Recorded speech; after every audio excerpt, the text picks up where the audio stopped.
তাই নাইয়া কইরা বলে যদি আমরা দাড়িপাল্লার মৌলানা লুকমান আহমদ ফাঁসরইতে ফেঞ্চগঞ্জের কোনো মানুষ গিলাছড়ার কোনো মানুষ করে এখান থেকে যাওয়া লাগতো না, এটা আমি দেখবো। এটা আপনার আর মনোভূত হয়েছে নি?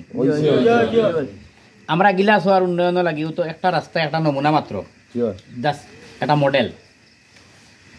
আর একটা মডেল হইল কি এই সাইফুল্লাহ আল হুসাইনের সবগুলা রাস্তা আমরা আখতাবালি সারে দাঁড়া বড়াইয়া রাস্তা করছিলা। আল্লাহ তান্তে ক্ষমা করুক আর তান্তে জান্নাত নসিব করুক, আমরা সবাই আমিন। আর সাইফুল্লাহ আল হুসাইনের রাস্তাগুলা গিয়া কিতা করছিলাম, প্রত্যেকটা রাস্তা বড় করছিলাম। এখনো কিছু কিছু ভিডিও এটা ফেসবুক মেমোরিত আয়। আপনারা বাড়ির সামনে খালিগুলোর মসজিদের সামনে লাঠি যে 20 ফুটি লাঠি লইয়া নিজে যে বা ধরছে আটি আটি করছেন না? করছেন না? করছেন। তাহলে মনে হবে জানেন না আপনারা, না কইতে জানি আমরা সবাই জানি সাইফুল্লাহ ভাই করছেন। এই রাস্তাগুলা বড় হইছে দেখিয়া এলজিডির মাধ্যমে এটার কোড নাম্বার ফলাইয়া আমরা মাহমুদুল সামাদ চৌধুরী সাহেবর ওইলোকে বদান্যতায় এই রাস্তাটা 1,86,00,000 টাকার কাজ সামথিং হইছে না? হইছে না? গাংফারার একটা রাস্তা হয়েছে আপনারা যখন যেন মাইজবাগ, গাজীপুর একটা রাস্তা হয়েছে, প্রত্যেকটা রাস্তা বড় বড় হয়েছিল সাইফুল্লাহ হোসেনের কারণে। আলহামদুলিল্লাহ আপনারা শুনিয়া খুশি হইবা। আর একটা মেসেজ আপনারা দেই, সাইফুল্লাহ আল হুসাইন সাহেবে আপনার বাড়িগুলোর তাকি সিংহনা দইয়া আশিগড় হইয়া মোকামর্ত লইয়া সিলেটর বাসগুলা চলা লাগে যে বন্দোবস্ত করার ব্যবস্থা নিছিলেন একবার, ও আলোকে রাস্তাগুলা বড় করছিলানি। এখন যদিও এই সাইডের রাস্তা প্রবলেম, রিসেন্ট আমরা একটা খাম আইছে আমরা মোমিনছড়া থাকি মুকামবাজার পর্যন্ত, এই যে রাস্তা মেইন যে সড়কগুলা আমরা সাইফুল্লাহ আল হুসাইন সাবেক উপজেলা চেয়ারম্যান থাকা অবস্থায় তাই নিয়ে একটা অনুমোদনের লাগে একটা আবেদন করিয়া গেছিলাম।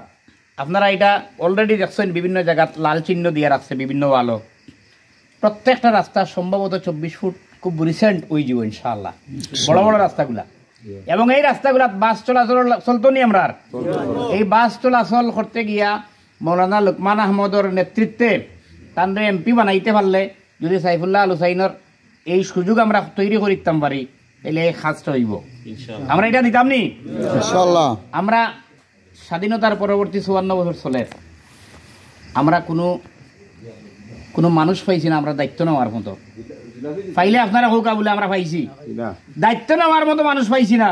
কিন্তু আমরা বুট নিয়া আমরা উপরে নেতৃত্ব দেওয়ার মতো শত শত মানুষ আসলা, আমরা উপরে ছোট বড়দারি করছই ঠিক। আজকে যখন আমরা দায়িত্ব নেওয়ার মতো মানুষ পাইছি, এখন যদি আমরা দায়িত্ব দিতাম পারি না তো এই লাইবিলিটি কার? আমরা না তারার? আমরা কিতা এই সিদ্ধান্তটা নিতাম পারবো না? আল্লাহর সাক্ষী রাখিয়া আমরা সেন্টারও আমরা অন্তপক্ষে দাঁড়িয়ে সরিয়ে দিতাম ইনশাআল্লাহ।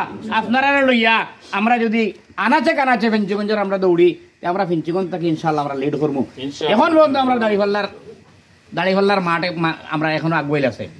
আমরা যদি সাইফুল্লাহ আল হুসাইন আমরা প্রধান নির্বাচন পরিচালক, তার মুখ যদি আমরা উজ্জ্বল করতাম পারি, আমরা ফেঞ্চিগঞ্জের মুখ আল্লাহ উজ্জ্বল করবো ইনশাআল্লাহ। তার খামার মাধ্যমে আমরা পারবো তো এটা।